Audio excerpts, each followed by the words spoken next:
500 contra 50.000. Não exércitos, não povos, mas uma massa de corpos cansados, espremidos na argila gelada da Gália. Embaixo, os romanos, acima deles, um mar de gauleses furiosos. Lívio escreveu que o ruído do cerco lembrava o estrondo de um céu que desaba. Mas mesmo neste inferno, entre gritos, fumaça e o tilintar do ferro, erguia-se uma geometria perfeita, a tartaruga romana. Uma tática que transformou corpos humanos numa fortaleza viva. Foi precisamente ela que deu àqueles 500 uma chance contra um inimigo numericamente invisível. E enquanto os escudos batiam uns nos outros como a respiração de um único organismo monstruoso, dentro desta caixa de ferro nascia uma lenda de sobrevivência. Mas como se pode aguentar, quando cada inspiração é envenenada pelo cheiro a queimado e a terra treme com os chifres bárbaros? Isto aconteceu durante as Guerras Gálicas, por volta do 50º ano antes de Cristo. Uma pequena guarnição romana, com não mais de 500 homens, encontrou-se encurralada numa fortificação sitiada por uma horda de gauleses que o superava em número 100 vezes. César escreveu que os sitiados resistiram durante semanas, repelindo assaltos, perdendo amigos, mas não a formação. Nisso residia a essência do pensamento romano: disciplina em vez de pânico, ordem em vez de medo.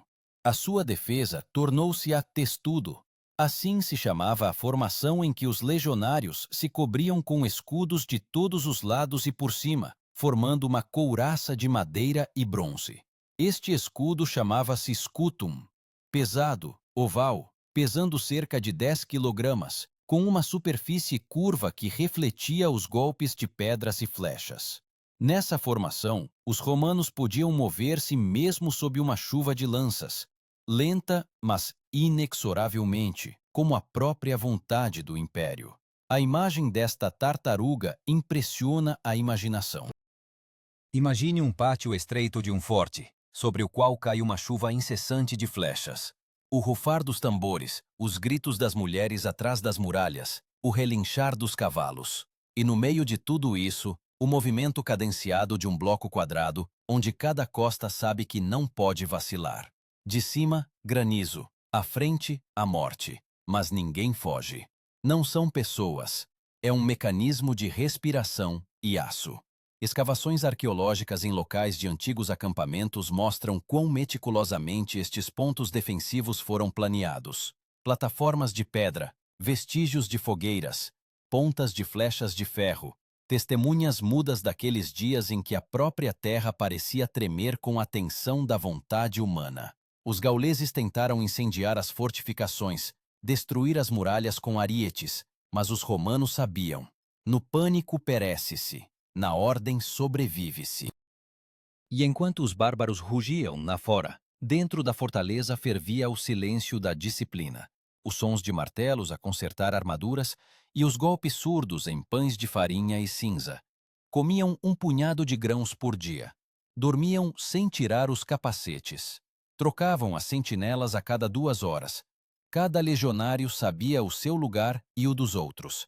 Cada ordem era transmitida pela cadeia de centuriões, veteranos, cujos corpos eram um mapa de antigas guerras. Um desses centuriões, segundo César, disse antes do assalto: mantenham os escudos acima das cabeças, mas o coração acima do medo. No entanto, a principal questão não é como eles resistiram, mas por que não se renderam. Afinal, o inimigo era 100 vezes mais forte, as muralhas estalavam, o fogo devorava as provisões. O que levou estas pessoas a ficar? Medo da desonra? Fé em Roma? Ou algo mais antigo? O desejo de provar que a ordem humana pode vencer o caos da natureza. O sol punha-se num fumo sangrento. Os gauleses preparavam novas escadas, e corvos já pairavam sobre o forte. Nesse instante, os romanos sabiam: a noite seria longa. E foi exatamente nesta noite que nasceria a lenda sobre a defesa mais resistente de todas as que a Gália conheceu. A noite desceu sobre o forte como a tampa de um sarcófago. Os gauleses sob as muralhas não dormiam. O fogo das fogueiras acendia e apagava no fumo como a respiração de um monstro que cercava a vítima. 500 romanos estavam dentro, exaustos, famintos, mas não quebrados. O seu comandante, um legado, nomeado por César, um homem sem nome nas crônicas, poderia ter dado a ordem para uma investida, mas ele escolheu outra coisa: aguentar. Assim como tinham sido ensinados desde o primeiro dia no acampamento, onde a disciplina não era apenas ordem, mas sim fé. Lívio escreveu que os soldados romanos começavam o dia com a limpeza das suas armas. Mesmo sob cerco, eles esfregavam as suas espadas gládios com areia e gordura, como se preparassem não para a morte, mas para um desfile. Esta espada, curta, reta, com cerca de meio metro de comprimento, foi criada para combates próximos, onde cada golpe decide tudo. E agora, nas passagens estreitas do forte, os gládios eram uma extensão dos braços.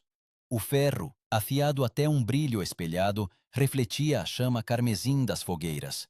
Na escuridão, os romanos ouviam os gauleses a cantar, baixo, guturalmente, como se a própria terra respondesse aos seus gritos. Eles preparavam novas escadas, catapultas, barris de alcatrão. E dentro do forte, os legionários fortaleciam as muralhas de terra e madeira, arrastavam cestos, carregando nos ombros um peso igual ao do seu próprio corpo. Um escudo pesava 10 quilogramas, o capacete, 5, a couraça, mais 8. No total, cerca de 30 quilogramas em cada um, sem contar as armas. Mas ninguém murmurava. Roma ensinava: a fraqueza é um vírus que infeta a formação. Foi por isso que o exército romano vivia segundo o princípio da disciplina militaris. Disciplina militar, ordem rigorosa, que transforma a multidão num organismo. Nisto residia o segredo da sua invulnerabilidade. Não a força, mas a formação. Enquanto os gauleses se agitavam com raiva, os romanos agiam por um padrão, onde cada comando era como uma batida de coração. Os centuriões percorriam as fileiras, verificando as fixações. Os tribunos monitorizavam os sinais de combate. Na torre de madeira estava o cornicem, um trombetista com um enorme instrumento curvo, a corno, cujos sons cortavam a escuridão, lembrando aos combatentes que não estavam sozinhos. Achados arqueológicos na Gália confirmam: fortes semelhantes tinham uma geometria perfeita, um quadrado com fossos e muralhas. Mesmo as fortificações temporárias eram construídas segundo um único modelo, como se o projeto tivesse sido deixado por um engenheiro do futuro. As escavações mostram vestígios de vigas carbonizadas e restos de flechas com pontas de ferro derretidas pelo fogo. Nestes vestígios, a confirmação do assalto desesperado sobre o qual o próprio César escreveu. Pela manhã, o primeiro assalto começou. Os gauleses moveram-se em onda, milhares de pés batiam no chão ao ritmo dos tambores. Gritos preencheram o espaço entre as colinas, e o ar engrossou com o fumo. Os romanos cerraram as fileiras.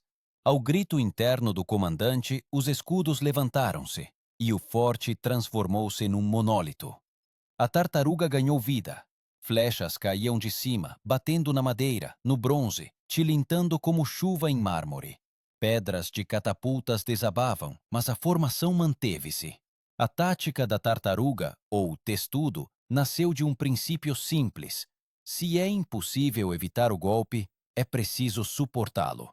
Os soldados colocavam os escudos sobre as cabeças e à sua frente, cobrindo os camaradas de todos os lados. Cada um via apenas os pés à frente, e o céu, escondido pela madeira. No interior era escuro e abafado, o ar impregnado de suor, fumo e ferro. Mas era o seu refúgio, a sua única chance. Reconstruções modernas mostram que a densidade de tal formação atingia 3 pessoas por metro quadrado. Nenhum gaulês conseguiria romper esta parede sem um ariete direto. O segundo assalto tornou-se desesperado. Os gauleses rolavam barris em chamas, tentavam cegar o inimigo com fumo. O fogo lambeu os escudos, a resina estalava. Os romanos mantiveram-se, até o comandante dar o sinal. Então a tartaruga abriu-se e irrompeu. Um golpe brusco de gládios, estocadas curtas, e a linha gaulesa dispersou-se. Mas a vitória não trouxe alívio. Por cada inimigo caído, havia ainda dezenas. Quando a poeira assentou, o sol iluminou o forte coberto de flechas como um porco-espinho de agulhas. 50 romanos já jaziam imóveis. Os restantes, em silêncio, removeram os corpos, enterrando-os nos fossos. Ninguém falava. Apenas um centurião se ajoelhou, pousando a palma da mão no chão. Segundo Políbio, em Roma acreditava-se que tocar o solo após a batalha devolvia a alma ao guerreiro. Talvez tenha sido essa fé que os manteve lá. A cada dia, as provisões de comida diminuíam. O pão transformava-se em pó, o vinho em vinagre. Mas mesmo na fome, os romanos observavam os rituais. Antes do amanhecer, eles saíam em formação para se curvar ao leste, não aos deuses, mas à própria luz, um lembrete de que o dia ainda era deles. Os gauleses podiam ser mais fortes, mas não possuíam o principal, a ordem que torna os homens imortais. E quando os gauleses decidiram que os romanos estavam prestes a ruir, dentro da fortaleza aconteceu algo que ninguém esperava. No terceiro dia do cerco, a terra ao redor do forte já não era terra. Era uma crosta de cinzas compactada, impregnada de sangue e gordura. Os gauleses cercaram a fortificação com um anel de várias fileiras, colocando sentinelas mesmo à noite. Dos seus acampamentos vinha o cheiro de carne assada e cerveja azeda, o cheiro da vitória, em que eles já acreditavam. E no acampamento romano reinava o silêncio. Apenas o carvão estalava, e em algum lugar distante um soldado tossia. 500 corpos e uma única vontade. Segundo a descrição de César, estas guarnições consistiam em veteranos, aqueles que sobreviveram a dezenas de campanhas, pessoas que podiam construir um acampamento em poucas horas e atacar sob chuva quando os cavalos gauleses atolavam na lama. Os seus músculos eram mais duros que couro cru, e os seus olhos, calmos como os de um predador. Não esperavam um milagre, esperavam pelo procedimento romano, ordo militaris, um sistema onde até a morte deveria ocorrer conforme o planeado. Ao amanhecer, os gauleses rolaram torres de cerco feitas de árvores recém-cortadas. Devido à umidade, elas fumegavam e rangiam, mas avançavam. Em resposta, os romanos acenderam tochas de piche e atiraram umas contra as máquinas de cerco.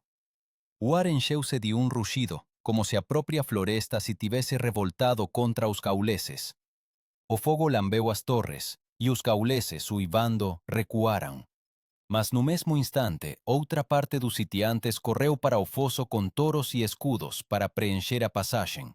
Todo o horizonte estava em movimento. O comandante romano subiu a uma plataforma de madeira e deu um sinal ao trombetista. O som prolongado da corno cortou o fumo. Os soldados reorganizaram-se em duas linhas. A primeira estava na muralha, pronta para lançar lanças. A segunda, junto aos portões, segurando os escudos em ângulo.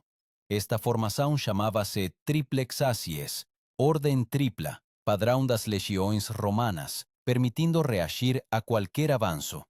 Mesmo sob cerco, onde mal havia espaço para movimento, eles mantinham a geometria perfeita da formação. Lívio notava que a força dos romanos residia não na sua numerosa quantidade, mas na engenharia. O forte em que estavam entrincheirados tinha um fosso, uma muralha, uma paliçada e passagens internas que ligavam os postos. Estas passagens permitiam mover os combatentes sem que o inimigo percebesse. Arqueólogos encontraram fortificações semelhantes no norte da Gália. Restos de plataformas de madeira, reforçadas com pregos de ferro, cantos queimados de fossos, vestígios de flechas balísticas. Tudo indica que os sitiados não estavam apenas a sobreviver. Estavam a lutar como engenheiros. A sua principal arma agora não era o gladius, mas a paciência. A cada hora, os gauleses tornavam-se mais desordenados. Os seus ataques transformavam-se em gritos e investidas sem plano. Um dos centuriões, segundo os cronistas, proferiu: que os bárbaros gastem a sua fúria como crianças gastam o fôlego. Nós esperaremos. E, de facto, esperaram.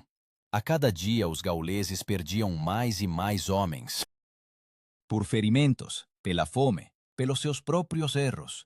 Enquanto isso, no acampamento romano, começou o calor. O ar ficava preso entre as muralhas, a poeira assentava nos lábios. Os soldados envolviam as cabeças com tecidos para não caírem do calor. A água acabou. Recolhiam o orvalho dos escudos pela manhã, algumas gotas nos lábios, como vinho dos deuses. Nestas horas de provação, a tartaruga deixou de ser uma tática, tornou-se um modo de vida. Cada passo, cada inspiração, sob a cobertura de outro. Ninguém estava sozinho. Quando os gauleses mais uma vez lançaram um ataque, usaram um novo truque. Entraram em ação às fundas. Pedras do tamanho de um punho batiam na formação, quebrando braços, derrubando escudos. Um dos romanos, um jovem legionário que ainda não tinha visto grandes batalhas, perdeu a consciência com um golpe na cabeça. O seu camarada não deixou o corpo cair, amparou-o, colocou o seu escudo e continuou a manter a linha. Este gesto foi visto por todos. E como se uma corrente tivesse percorrido a formação, ninguém mais vacilou. César escreveu que os romanos podiam suportar um cerco enquanto o espírito de ordem fosse mantido. E esse espírito era contagioso. Mesmo cansados, feridos, eles não gritavam nem rezavam. Apenas permaneciam de pé. Quando uma nova onda de gauleses recuava, os mortos eram retirados do forte. Eram enterrados atrás da muralha, se possível, ou colocados junto à parede interna, cobertos com capas. Cinzas e ferro fundiam-se num só. Ao fim da tarde do terceiro dia, os gauleses perceberam que não conseguiriam vencer pela força. Então começou outra guerra, psicológica. De trás das muralhas, ouvia-se o rugido dos tambores e as vozes dos xamãs. Os gauleses atiravam as cabeças dos caídos para o fosso, para quebrar o espírito do inimigo. Em resposta, os romanos mantinham o silêncio. Sabiam, quem respondesse primeiro, perderia. Apenas à noite, quando a lua estava sobre as muralhas, os soldados sussurravam palavras de antigos juramentos, dirigindo-se não a Júpiter, mas a Roma como um ser vivo. No entanto, as forças estavam a esgotar-se. Restava menos de metade das provisões. Dos 500 combatentes, mais de 100 já tinham sido feridos. Mas então aconteceu um evento que mudou todo o curso do cerco. Um observador da torre avistou pó no horizonte. Fraco, mas não natural. Era um destacamento a aproximar-se, pequeno, mas disciplinado.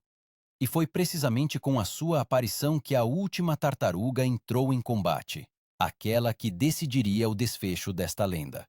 A poeira no horizonte era como uma miragem. Durante muito tempo ninguém acreditou que pudessem ser aliados. Os gauleses armavam armadilhas com demasiada frequência, enviando destacamentos falsos. Mas esta formação movia-se de outra maneira. Sem gritos, sem bandeiras, sem movimentos desnecessários. Uma linha de pontos de ferro sob o sol ardente. Eram romanos. Segundo registros posteriores do historiador Appiano, César enviou um pequeno destacamento de apoio, cerca de 2 cohortes, ou seja, menos de 1000 homens, para verificar o destino dos sitiados. Eles marcharam por 2 dias sem dormir por campos queimados, deixando para trás rastros das sandálias de areia, as caligae. Uma fogueira de sinalização na torre do forte acendeu, brevemente 3 vezes. Era um código antigo, significando vivos mas cercados. Do lado de fora, os gauleses notaram a chama e uivaram como feras, percebendo que a presa ainda respirava. No mesmo instante, milhares de pés correram para as muralhas. O cerco transformou-se em fúria. A terra tremeu, o ar encheu-se de assobios, pedras, lanças, fumo, tudo se misturou.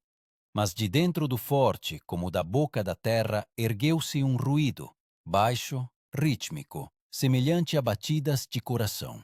Os romanos preparavam-se para o último assalto. A tática a que recorreram foi descrita mais tarde por Políbio, uma tartaruga dupla. Uma formação criava um escudo externo, uma parede contínua para proteger os portões. A outra, uma coluna interna para contra-ataque. Isso exigia uma sincronia perfeita. Qualquer desvio e a formação desabava. Os centuriões foram colocados nos cantos. As suas vozes abafavam o ruído da batalha. O comandante levantou a mão. E a tartaruga ganhou vida. Quando os gauleses chegaram ao fosso, os romanos abriram os portões. Por um instante de silêncio, e uma cunha irrompeu do fumo. Uma massa densa de pessoas, cada escudo interligado ao vizinho como um elo numa couraça. Os gauleses tentaram cercá-los, mas depararam-se com uma cúpula impenetrável. Os escudos por cima refletiam as flechas, os da frente quebravam as lanças. Os golpes relâmpago dos gládios transformavam a linha da frente dos gauleses numa mistura de sangue. Tudo acontecia à distância de um braço. Este momento, o clímax da tenacidade humana. Achados arqueológicos no norte da França mostram vestígios de uma batalha em massa, onde os corpos jaziam em fileiras compactas, vestígios de ferimentos idênticos na altura do peito e do abdômen. Este é um sinal da técnica romana de combate corpo a corpo. Os romanos batiam curtos sem balançar, cada golpe preciso no alvo. Mesmo agora, historiadores analisando reconstruções ficam impressionados com a forma como, apesar do cansaço e da sede, eles conseguiam manter tal precisão de movimentos. Entretanto, os gauleses tentavam cercar a coluna. Atiravam tochas, derrubavam vigas, rolavam carroças, mas a tartaruga avançava, lentamente, como se a própria terra tivesse se levantado e andado. Livio escreveu que o som dos escudos sob os golpes era semelhante ao barulho da chuva no telhado de um templo. Cada passo um golpe, cada inspiração uma batida do coração. Quando a primeira linha de gauleses vacilou, os romanos usaram o seu próprio caos. Nesse instante, apareceu o destacamento de socorro. De trás das colinas irromperam capas vermelhas, uma pequena mancha de fogo contra o fumo negro. Eles avançavam rapidamente em coluna, sem desviar, emitindo um baixo grito de guerra. Os gauleses ficaram confusos. Entre eles e o forte estava uma tartaruga, e no horizonte aproximavam-se novos guerreiros. O pânico rompeu a formação dos sitiantes. Alguns correram para o acampamento, outros tentaram romper em direção aos romanos. O centurião do forte percebeu que era a única chance. Ele levantou a mão e a corneta deu o sinal, curto e agudo, significando avançar. A tartaruga dividiu-se em duas metades, como uma concha que se abre. Os soldados avançaram. O metal tilintou, os corpos chocaram-se, a terra tremeu. Os gauleses recuavam, mas eram demasiados. Então os romanos aplicaram a velha formação de ataque, o porco, ou cúneus. É uma cunha que rompe a formação inimiga, como uma faca rasga um tecido. Os da frente avançavam, cobrindo as cabeças com escudos. Os de trás empurravam com toda a massa. Reconstituidores modernos notam: a força de tal cunha podia desorganizar e romper até um inimigo numericamente superior, se este estivesse desorganizado. Os gauleses não esperavam tal determinação. Nas suas fileiras começou o caos. Gritos, choques, fumo das torres en chamas. Os romanos, exaustos mas impecavelmente coordenados, romperan o anel. Apiano escreveu que naquele día menos de un terço dos sitiados sobreviveran, mas eles carregaran o estandarte do forte, a águia, símbolo da legião. Não era apenas un pedazo de metal nun poste. Para os romanos, a áquila era a alma da unidade. Perder a águia significaba perder a honra. Por iso, quando un dos legionarios mortalmente ferido viu o estandarte cair, ele o levantou segurando-o con as duas mãos até morrer de pé. O seu corpo foi encontrado depois com as costas retas. Os arqueólogos chamam a essas posturas de soldados em momento de resistência. Quando a conexão das duas cortes rompeu em direção ao forte, os gauleses fugiram. O fumo estendia-se sobre o campo, misturando-se com o cheiro de sangue e alcatrão. Os romanos não perseguiram. Eles ficaram de pé, observando o inimigo dissolver-se na floresta. A sua respiração era pesada, as mãos tremiam, mas a formação ainda se mantinha. Mesmo na vitória, Eles permaneceram uma figura de ordem em meio ao caos. E depois, o silêncio. Apenas o estalar da madeira carbonizada e o estertor dos que sobreviveram. Dos 500, restavam pouco mais de 100. Mas a lenda tinha nascido. Os gauleses viram como uma tartaruga saiu do fogo. E não se queimou. E a partir de então, o nome de Roma passou a soar não como uma cidade, mas como uma sentença para todos aqueles que confiavam na fúria em vez da disciplina. Quando o sol nasceu sobre o campo, refletindo-se nos capacetes, os romanos permaneceram imóveis. Não celebraram, apenas existiram, provando que a ordem é capaz de sobreviver à morte. E foi precisamente neste instante que a tática da tartaruga deixou de ser um artifício de guerra. Tornou-se um símbolo de Roma, um império que se move lentamente, mas inexoravelmente, enquanto tudo o resto desaba ao seu redor. Após a batalha, o campo parecia um mar morto de metal. Escudos, lanças, capacetes, corpos, tudo misturado num vasto cemitério de vontade humana. Os gauleses recuaram, deixando para trás fogueiras fumegantes e milhares de mortos. Os seus gritos silenciaram, mas o cheiro da guerra permaneceu, adocicado, acre, que não se vai mesmo depois da chuva. Os romanos permaneceram de pé no meio desse caos, recolhendo em silêncio os restos dos seus camaradas. Ninguém se alegrava. A vitória fora demasiado cara. Políbio escreveu que a disciplina dos romanos chegava à santidade. Mesmo após uma catástrofe, eles não abandonavam o campo de batalha antes de restabelecer a ordem. Assim também aqui. Os legionários sobreviventes imediatamente começaram a limpar a muralha, a fortalecer as paredes e a recolher as armas. Os seus movimentos eram automáticos, como se o corpo já não obedecesse às emoções, mas seguisse um mecanismo interno. Cada passo, um passo do império, que não conhecia as palavras piedade e cansaço. O tribuno, um jovem oficial cujo nome a história não preservou, ordenou a reconstrução da torre de sinalização. No topo, a águia foi novamente erguida, escurecida pela fuligem, mas intacta.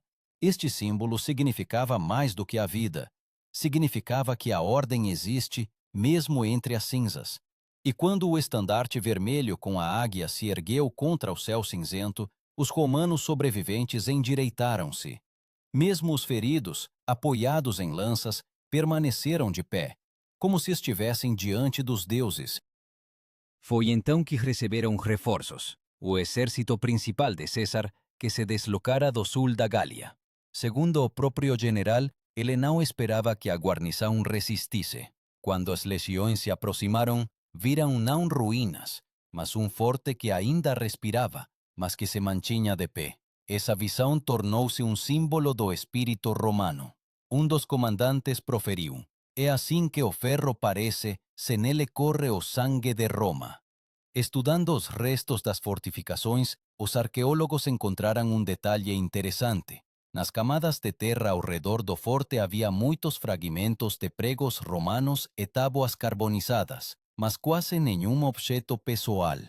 Isso significa que a guarnição não se preparava para fugir. Eles fortaleceram as paredes até o último momento e não levaram nada supérfluo.